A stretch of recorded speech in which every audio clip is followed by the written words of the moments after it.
all hear me? Yes. I'll use the microphone. The first thing I want to say is that when we think about South Africa and the statistics in South Africa, we know that the truth is that a woman is raped in this country at least every 36 seconds.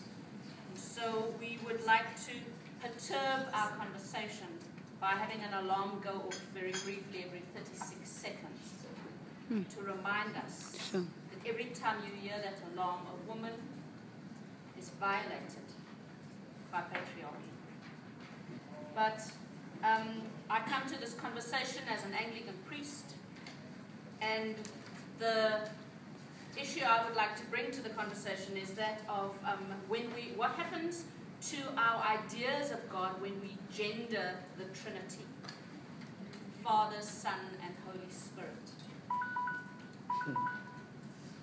Because when we gender the Trinity, we give preference for patriarchy. Thank you. Renee, I think that takes us into a conversation about how we do theology differently. What does it mean to do theology differently? What does it mean to reconstruct our theologies? And I think the place that begins is in our theological education, right? And I know, Vicentia, you are really passionate about this. This is an area that you're really passionate about. What do you want to talk back about this? What do you want to say about this? I think for me, talking back, it is in the region that I feel that God's image has been distorted in how it has been represented and by who represents it and who makes decision on behalf of who. And I believe that without the tools of understanding and unpacking what God is doing in our lives, then we are in trouble, like we are at this moment. And do you think then that it's the theological education that is crucial to this? Or what role does this play? And what does that mean for women? It is important. Because when some of us got into seminary, we were told of who wrote the books and interpreted them, including the Bible, and from whose context were they presented, and how we need to follow Brother Paul to shut up and cover our head and be submissive. And that has been taken as the gospel truth.